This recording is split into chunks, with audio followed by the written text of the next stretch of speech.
This is the Segovia Show. Cheers to you. What's happening, everyone? I'm Andres, the Segovia on almost every social but Twitter. Twitter is _ Segovia.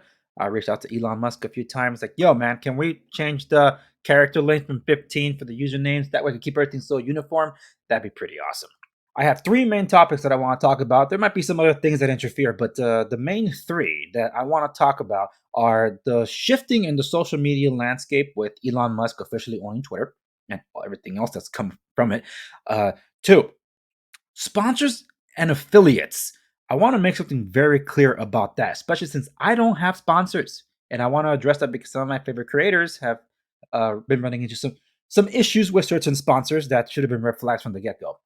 And number three, I want to close out with my daily tech. What's been powering me at the end of this year that will be powering me through the foreseeable future in 2023. But before I get any further into this, I must say it is amazing how fast time has flown. I mean, just to say we're in December is already crazy enough. Because I remember filming my number one video of the year, by the way, is discussing the Project Rock Under Armour headphones that go over the ear.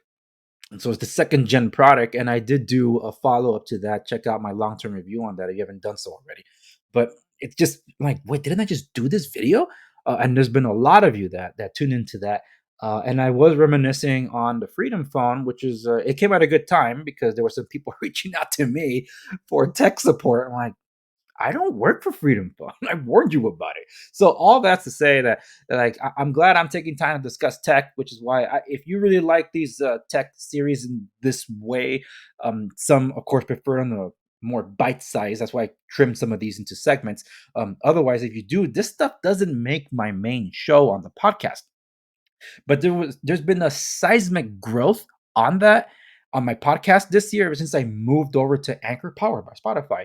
And the growth experience that I've had is something I want to chime in when I talk about sponsors and affiliates. Let's talk about Twitter. So the Tweety has been purchased by the Musk, and I don't think anyone's ever called him the Musk. They call him Elon or the Elon. And I must say that even though my account says that it's been created since October 2016, this was a private account that I had, and I commandeered my private account, made it public when I switched the username handle or the handle, and I mirrored everything that I could that can be automated to Twitter to have a presence there. You know, like you want to have a presence wherever you could. I just had no engagement or whatever on Twitter. So it says I have like over 400 tweets, and I can tell you about 400 of those tweets are all automated things. The past few days I've become active on it.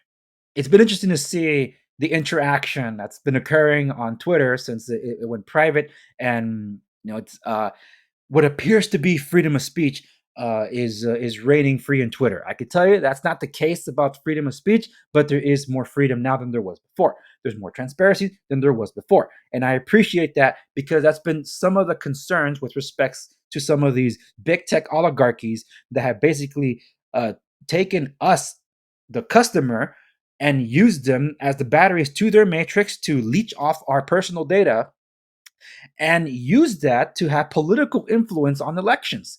And now we're finding out through Elon that that is the case. So that's one of the major shakeups for why you see a lot of what's happening right now with the federal government, even the EU and others. Like, no, we can't have this. They're penetrating the bureaucracy, to borrow a line from The Incredibles. That is the problem because big tech oligarchs acted like the fifth branch of the United States government. There's three official branches of the United States government, and there's two more: the mainstream media and the big tech. With Facebook having contributed millions of dollars into the 2020 election and the general interference that has been across all of it to curate information that people can or cannot see if they like it or not, or some of their friends just call up and say, hey, would you hide this? Or some of their friends from the government, from three-letter agencies calling in and saying, you got to stifle this story. It will hurt the one we want to win. You know, these kind of things, that's election interference, okay?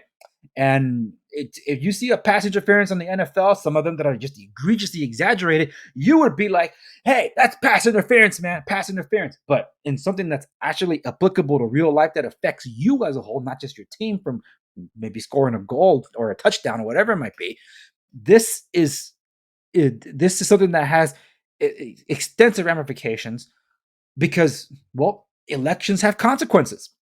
So it's been interesting to see everything that's fallen out. Now, of course, there are people that find themselves marginalized and don't want anybody that's to the right of left center to be on the platform. It's like, oh my gosh, Twitter is going the way of the crapper. Why? Because more people can speak. They're penetrating the bureaucracy. Penetrating the bureaucracy. It's like, that's really what it felt like. Kudos to Elisa Milano. Milano. Oh, man. The more you know.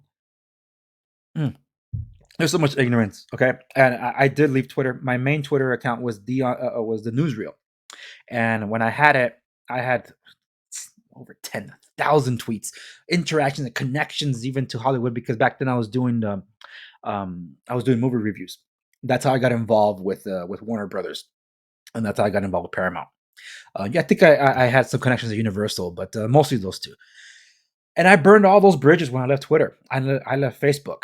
And right now, those that that had been on Twitter in their safe space are now decrying that Twitter is going away. The crapper, Jim Carrey left. Alyssa Milan's been complaining, putting tone deaf, ignorant tweets up and just be destroyed. But it's hilarious anyway.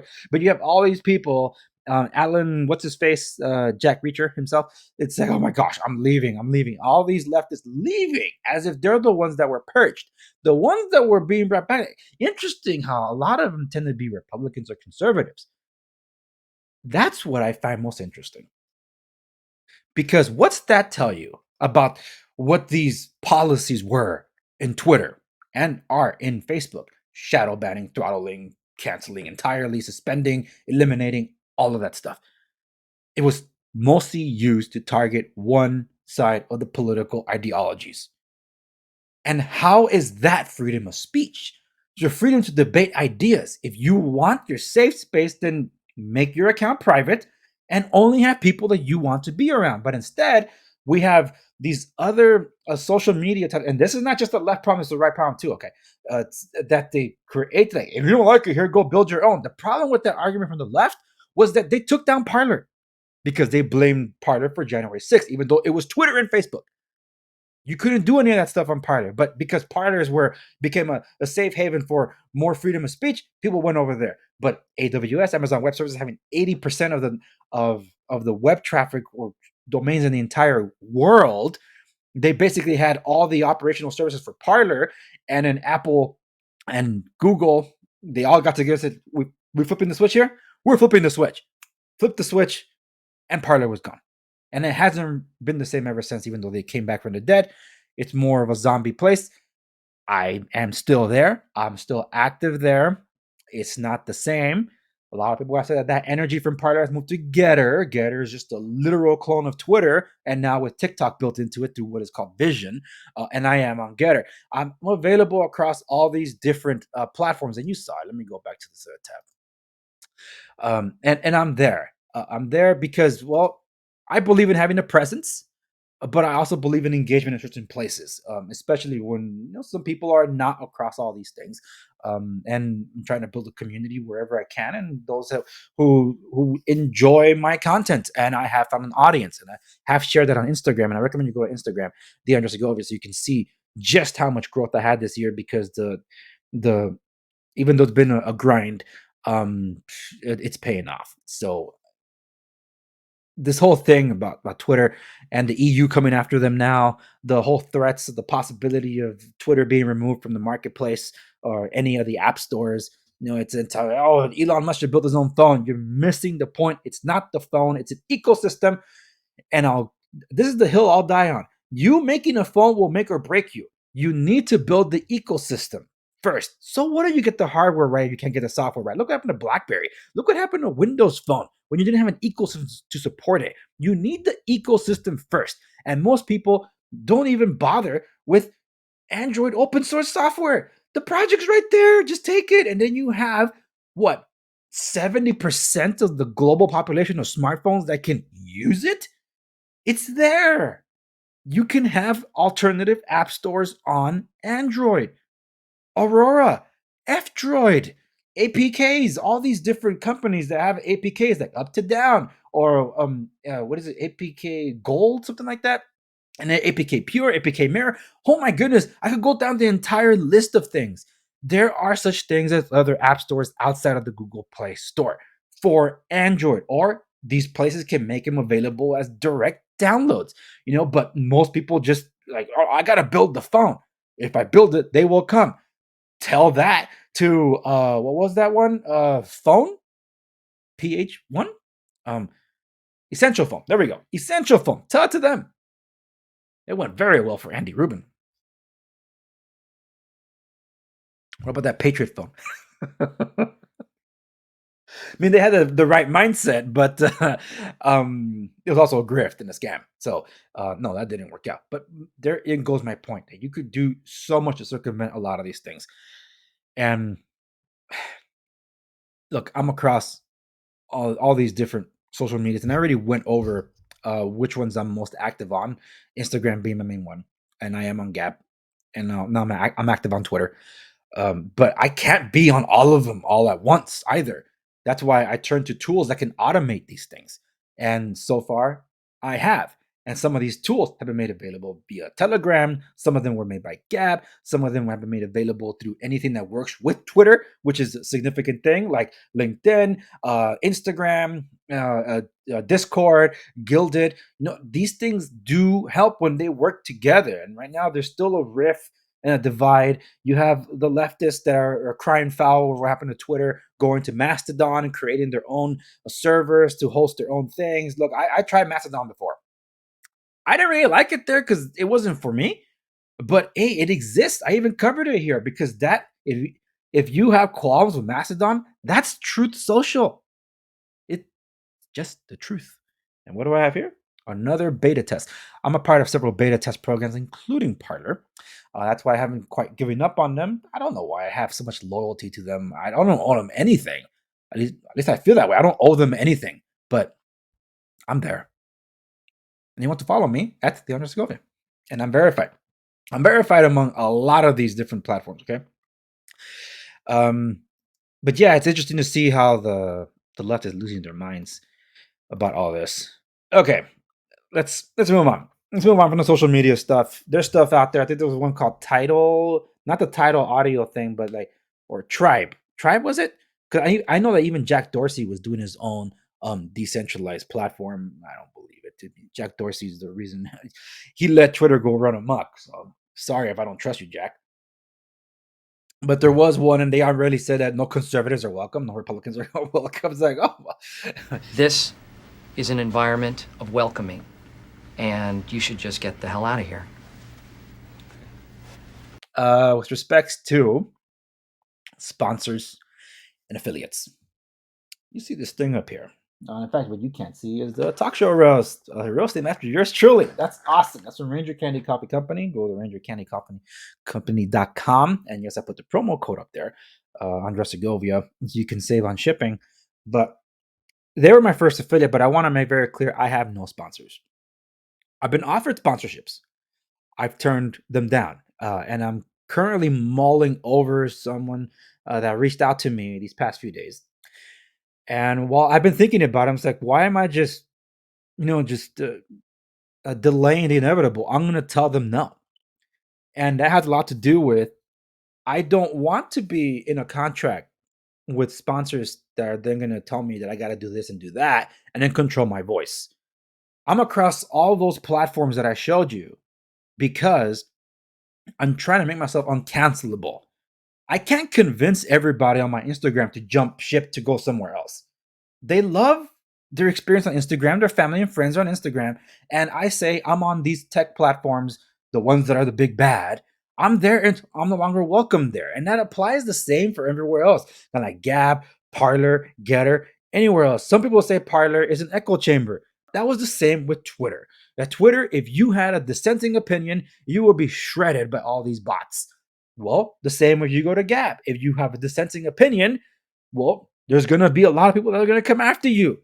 Some of them with hard facts. So you just be ready. But the thing is, you can either look for your echo chamber or you look to contribute to something new. And that goes the same for me. I went to all these different platforms and I'm just being me. I'm being me across all of them. And I like being me.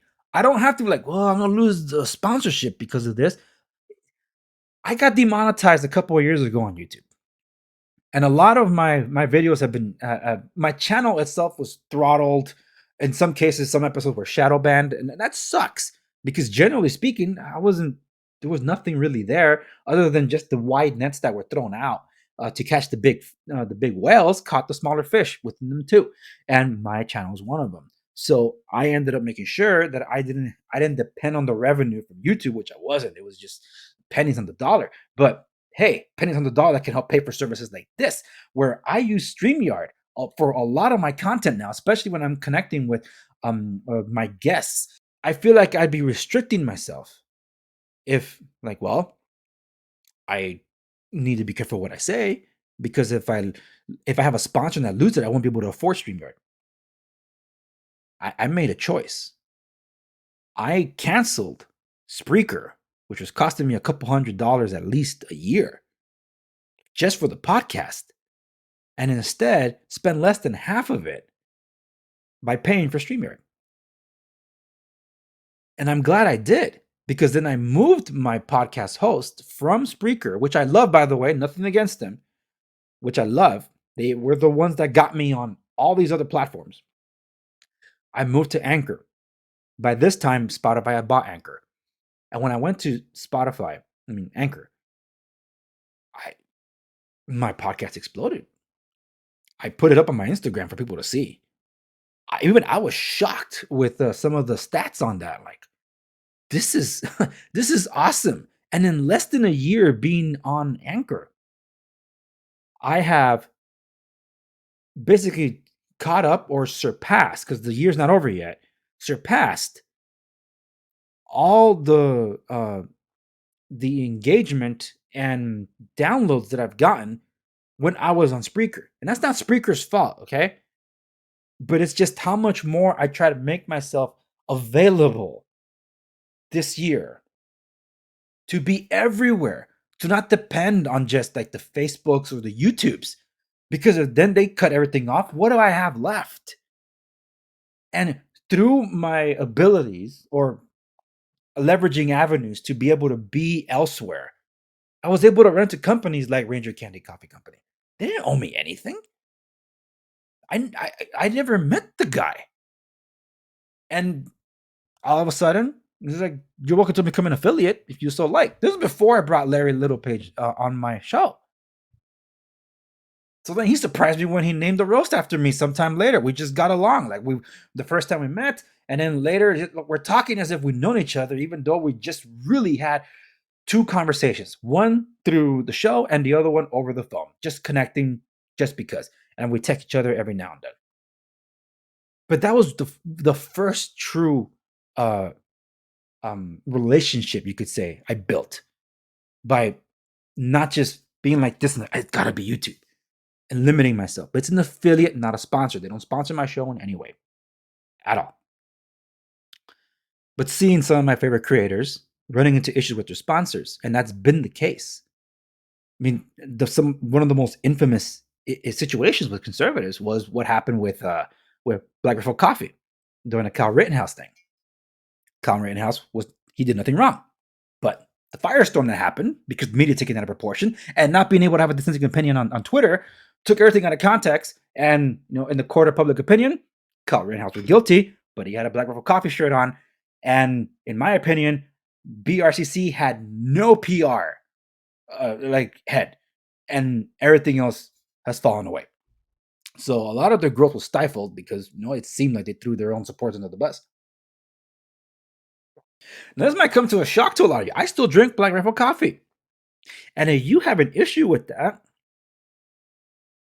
I think Heather Lynn can say it better than I can. To all you BRCC haters, Andy can drink whatever the he wants, okay? So put away your baby dicks and read up on some facts and logic before taking it out on my man Andy for wanting a good cup of coffee. Don't worry, bro. Sometimes reason is hard to resonate with people when they've undergone several generations of inbreeding, okay? Have a good one. Cheers, brother. Thanks, Heather. I don't just drink Ranger Candy. coffee company, but they are my main roast. And they fill up my shelves in my office and at home because I love the coffee. And when you get to know people that work at these places and build relationships, the coffee tastes better. Now, yeah, I support my local shops too, but hey, my go-to is always going to be Ranger Candy. And that's saying something considering that most of the guys that I know are Marines. so, so like, I don't know a Ranger. Well, now I do, Larry. But I don't want to be put into this trap that I have to do this because I'm contractually obligated to mention them. Oh, they're sponsoring this episode. It's like, you know what? They're going to pull a sponsor, but I don't want to depend on that revenue that I might not ever see because I say something that they don't like. So with some of my favorite creators that run into that problem again, it's like, you should have seen this coming. It's like, I was one of, look, I am of the opinion that everyone that pushed the freedom phone, conservative news outlets, conservative influencers, that they send back the money they got offering their promo codes for anybody that's going to pick up that freedom phone. And they owe an apology to their fan base and their audience for being part of that scam. Absolutely do. But see, that's what I don't want. I don't want to steer you wrong. I don't want to feel like someone's holding a gun to my head that I have to say this because now it's like, I'm going to lose that money. Like, no. And no one's forcing you to buy this coffee. I would appreciate it though. No one's telling you, dude, you got to buy my books. That's another way I can, help keep the lights on. But this is the first year my show is going to break even. Or maybe I already broke even. I have to do the math. I have to check with my accountant. And that's awesome. I kept my voice. And I grew the show. And I made relationships along the way. And I didn't compromise myself. That's why I turned away sponsorships. Only one tech company, only one, offered me a service that I didn't need. But I told them, I'm willing to review your product if you did not force me to give you a dishonest review. And they said, we don't want to give any editorial input into any of this. That tells me that they believe in their product that much. And guess what? Yes, it was a good service. So, having said all that, that's the difference between an affiliate and a sponsor. I have affiliates now. I'm part of some partners now. Some of them that you don't know about just yet, but the big push will be coming for the new year. I've been purposely holding back for that. But it's from fitness to coffee, only coffee, by the way, to my things. In fact, I'm an Amazon Live creator now. I've done my first episode, and I'll be doing more, pushing products that I personally use. No one that's paying me. It's just me telling you, this is the stuff that make things happen for me, that I use on a daily basis, and I recommend it for you if you're in the market too. But nothing out there that's telling me you get kickbacks if you push our product. No, it's my voice. I'm keeping it. I'm going to close out with the tech that I use. I'm going to list it out. I'm not going to tell you how I use them, but I'm just going to give you a list just because I went longer than I expected here because I'm running up on time. But in terms of my daily tech, my main device, some of you know about this. So I got this one's still wearing its case. So let me take it out. The S22 Ultra. So I am using this one as my main device. I am using, because I use two phones. So like Captain Two Phones, Michael Fisher himself, I've been using two phones for over a decade. So my iPhone 12 is still my primary communicator. My primary business tool is the Samsung S22 Ultra. I do have the Pixel 7 Pro waiting on the wings. As of this stream, I haven't taken it out of the box because all reports say how sensitive the device is. It's super slippery, and I'm still waiting for any case for that device to arrive that's worthwhile. I wasn't going to buy some cheapy thing on Amazon, like one of those Chinese brands, like whatever that is. It's like, no, I want to get the right thing. So I'm still waiting for it to arrive. I got notification that it's finally on its way. Thank you, Google. But I am still waiting for D brands too, so it's not just them.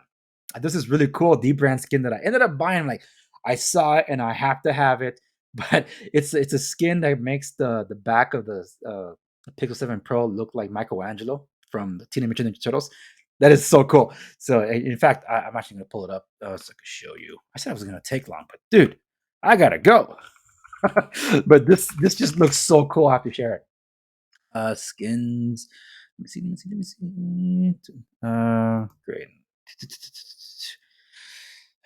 Hold on. Let me share my screen. Where's my tab here? Okay. All right, you should be able to see it now. Let me go to what? Come on. Where are the pixels? The Pixel series 7 Pro. And there it is. Come on. You know that's super awesome. Pixels in the half shell. You wake up, it's 1993, a Saturday. You don't have to go to school. You sit down in front of a TV with a bowl of Captain Crunch. The turtles are fighting some aliens today. You're going to Jeff's house this afternoon to play Mortal Kombat. It's the last time you'll ever be happy. Dude, seriously, hats off to D Brand for their awesome marketing. But this is seriously a freaking awesome skin. I'm like, well, Gawabunga, dude, I gotta get this thing. And so I did order that along with the something because I do like that something thing because I heard the phone is like really slippery. But I'm intending to install after using it for a little bit with the stock Android. I am going to switch over to Calyx OS. I know some of you have suggested Graphene OS. Yeah, I looked into that too, but there's some things that I do want that I can't use them just in a shell that I do need for my services. So I can't sandbox everything. Basically, my point. If I wanted to sandbox everything, then definitely I'll do graphene. But it's Calyx OS for me, so that's the way I'm gonna go. But anyway, that's those are my cellular phones. For my wearables, my main one is the Galaxy. I use the Galaxy Watch, yes, but this is the Apple Watch Ultra, and I do use the Galaxy Watch with my iPhones. So when I'm not using this one, I take it off. And more presentable is the Galaxy Watch. Yes, the Galaxy Watch, the first one. I love it. It doesn't, it ties in. It works with Apple, and it doesn't steer me wrong. But for my Android device, with my Samsung, I do use the Galaxy Watch 4, not the classic, the 4, and also for nighttime for active and for tracking my sleep, I use the still the Galaxy Watch Active 2. My goodness, these names, man, freaking Samsung. In terms of tablets, because I do use them, but not as much. I am using them more since the recent updates. That would be the Samsung Galaxy S7 Tab. That's my main one. Secondary to that would be the iPad. Ever since these last updates, and with my keyboard accessories for both of them, official keyboard accessories, they work as laptops because my laptop, which is now a MacBook Pro, running Boot Camp, so I do have Windows on it, and now apparently Linux can be downloaded for Windows 10 through the store. Basically, all three main OSs on it. But the main two that I use are Windows and Mac OS. So I hand off depending on what I'm doing with them. So I use both of them, but I have that with the Apple Studio display. So it's basically my desktop now. So for my on the go, I'm glad that the update was pushed out. That makes the iPad feel like a laptop with my keyboard dock thingy. But the same thing with the latest update to the S7 Tab, which just love the dock at the bottom on it, and just like what appears to be at the start menu button that opens all the apps, just like you would on a Windows computer. But better yet, still is the ability to use Dex. That's by far the reason I rely on Samsung tablets. I use Dex a lot, and it's taken me out of a pinch a lot of times when the internet goes down in the office. So I'm like, oh, well, what do I do now? Oh, Dex from my phone to my computer, voila! And I'm able to work on the cloud continuously. So that, and now with the addition of the Remarkable 2, which I just recently reviewed, check out my review of the Remarkable 2 with the Marker Plus. These are the devices I use on the daily, from wearables to phones to tablets, to, I guess you could say, media consumption. But one thing that's changing right now are my headphones. So I'll discuss headphones probably in a separate video, but I don't know when I'm going to be able to do that. So I'll say probably for the next tech stream, whenever that might be, especially since a little something arrived from Porsche Design. I think I have enough Porsche Design tech now to just be able to do a video on it. If you want to see that, let me know in the comments. But I think I've rattled on enough. I got to go. Thank you so much for joining me as long as you have. And for this year, for those of you that have tuned in this far, you're the ones that made this possible. And even if you haven't liked everything I had to say, I appreciate you taking the time to hear me out, because none of this would be possible without any of you. Thank you so much. In case I don't see you, good afternoon, good evening, and good night. Most importantly, Merry Christmas, Happy New Year, Happy Holidays. I'll see you in 2023.